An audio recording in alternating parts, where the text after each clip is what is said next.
Chief Minister. Thank you very much, Madam Speaker, and I'm very proud to be standing and contributing to this debate as part of my team who have a very clear plan to reduce crime for the Northern Territory. And today's legislation, which really targets nuisance public drinking and giving police better powers to deal with nuisance public drinking and problem drunks, is part of a suite of reform, our reducing crime package that we have been delivering through this parliament over the last week and a half as fulfilment of our commitments to Territorians in the first sittings of parliament to immediately strengthen the laws. And it has been 8 weeks of tireless work and pushing to get this done. And I want to take this opportunity to thank the entire public service who not only in dealing with the machinery of government changes and that refocus onto our 3 key pillars of reducing crime, rebuilding the economy and restoring our lifestyle. But there are a lot of people who've worked really, really hard to deliver this legislation in support of our election commitments to Territorians. And so today, again, we have another opportunity to provide more tools in the toolbox for our police, greater safety for our community, and importantly, deliver on community expectation around what the rules of our community should be. And that is something that is completely lost on Labor. They seek to blame everyone but themselves for the situation that the Territory is in right now. They have not looked backwards and reflected on how we got to this point in the first place. And the reality is what we've seen is an erosion of powers to police, a weakening of laws, a systematic weakening of laws over many, many years, tiny changes here and there, all adding up to be a crime crisis where we're set to hit 199,000 calls to the call centre this year, totally overburdening our police and destroying community confidence to invest here, to visit here, to continue to live here. And so I'm really proud to be part of a team who believes that the Territory can be a safe place to live and who believes that there should be rules that meet communities' expectation. And one of those rules is that you should not be a nuisance drinker in a public place. It's really a very, very simple rule for people to adhere to, Madam Speaker. And unlike Labor, who continued to pretend that they hadn't changed these laws, these public drinking laws, what we know is absolutely true is that they gutted them. They delivered no consequence other than for our police to tip out grog. Now, when you are an overworked police officer because you've got calls coming in faster than you can respond, there hasn't been adequate police recruitment, there hasn't been a focus on law and order, police got flung to the 4th and 5th level minister, an unimportant irrelevance to the previous Labor government, to then somehow expect our police to prioritise tipping out grog over an 81% increase in family and domestic violence is ridiculous. But by giving police the proper powers they need to do their job, and by recognising that by intervening earlier we can stop crime happening later, is a very important part of proactive policing and that community-based policing that we used to see, back in the member for Barclay's day when he was a copper. Getting in there early, being proactive, having a chat to people, dealing with issues before they start. That's how you reduce crime long term, and it's how you protect innocent people, and it's how you protect people with a propensity to get into trouble from getting into trouble. In fact, Madam Speaker, everyone wins out of this legislation. Because if you are a nuisance public drinker and the police put you in the back of the paddy wagon and take you to sober up at the watch house, they've done you and the community a favour because you haven't gotten into trouble and someone hasn't been a victim of crime, and we've continued to make sure that the Territory is a safe place to live and enjoy our beautiful lifestyle. So I'm very, very proud of this legislation. It not only gives police a range of tools from fining someone, arrest, it's the intensive work they can do around, are there outstanding warrants? Is there a breach of bail? Are there family and domestic violence orders in place? Are those being breached? There's a range of other inquiries our police can make, which is much more simple and means that things can be picked up sooner. And police discretion is an important thing, and that is built into this legislation because they're the ones out on the road, Madam Speaker, dealing with the issues in our community, and they are the best people to deliver on that.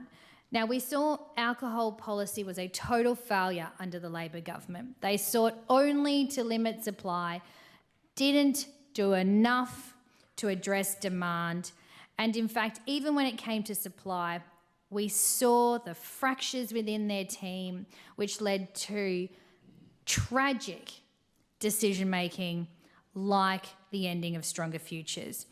And for the opposition, Madam Speaker, to stand up and try and blame a previous federal government for this truly shows that they have not reflected for a moment on the catastrophe that they caused for those 7 months when they let the rivers of grog flow freely without a plan in place.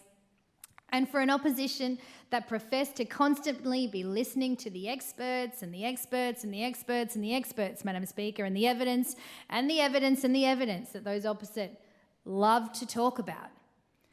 Where were they listening to those experts and that evidence when police, Aboriginal controlled organisations, health professionals, the community were coming out screaming from the rooftops, please, please stop this madness? And it took 7 months, under which time the statistics blew through the roof before they walked into this parliament to right that wrong. And this is under the watch of the member for Arnhem and the member for Gwadja and the member for Daly and the member for Arafura. They were all part of the group of people who made a decision to allow grog to free flow across the territory without any plans in place, and they are the ones who perpetuated that misery, despite the experts and the evidence pointing to the contrary for 7 long months. It's the same 4 people who ignored the fact that the banned drinker register is well overdue for a review on capability. It is these same 4 people who ignored the fact that the minimum floor price for grog has done very little other than to put more money back in the pockets of bottle shops and turn people to hard spirits. It is these same 4 people in opposition now, Madam Speaker, who were in government then, that closed down alcohol rehabilitation to build prisons. It is the same 4 people, Madam Speaker, who today stand as hypocrites with no alternatives to offer. And just 8 weeks ago, they were the government, Madam Speaker. So the statistics we talk about, the anguish in our community that we feel acutely because we are part of our community, the feedback we get from everyday Territorians and the election result is all the evidence from the expert Territorians that the opposition need to know about. Because action speaks louder than words, Madam Speaker, and what we've had for too long, under 8 years of a Labor government, or 19 of the last 23, if you want to take a broader look, has been systematic failure in this space. And so while these measures, Madam Speaker, are one way in which we can deal with the issue, we know there's a lot of work to be done, and we're very proud to be a government that will go out to community consultation on mandatory alcohol treatment and what new ways we can deliver broader-based alcohol rehabilitation services across the territory, how we can look at that for young people. And the member for Berkeley and I have heard absolute horror stories out in our visits to the bush around young people being rejected from alcohol rehabilitation and addictive substance rehabilitation. And so there is much work to do. These laws deal with a part of it. I wish it could be the whole answer, but it can't be because we've had so long of such ingrained dysfunction across policy and across government. But it is an absolute leap in the right direction, Madam Speaker, and that's what's important, because under a CLP government, we are moving forwards. For the first time in a long time, the Territory is going forwards, not backwards. And we are very, very proud of that, Madam Speaker, extremely proud of that, because Territorians will judge us on our actions. And that's exactly what we want them to do, because they speak for themselves, Madam Speaker. The actions speak for themselves. And so this law strikes the right balance, the right amount of police discretion, the right amount of enforcement, the right, a broad enough range of tools for our police to take proactive action, the right amount of consequence for people doing the wrong thing, including a 7-day banned drinker order. And it also balances the rights of people who are doing the right thing to have quiet enjoyment of their beautiful Territory lifestyle, which is as equally important, because what Labor love to do is punish everyone. They can't bring themselves to deal with offenders. They have to treat everyone the same. Territorians doing the right thing should be allowed to continue to do the right thing. People who do the wrong thing should face the consequence. It's fairly simple, Madam Speaker. And so this strikes that all-important balance, which is incredibly important to our government. So I'm very proud to be part of the team delivering these nuisance public drinking laws. It's part of our reducing crime package, which again, we've been working through systematically over the last week and a half, and will continue right through to the end of this week to deliver.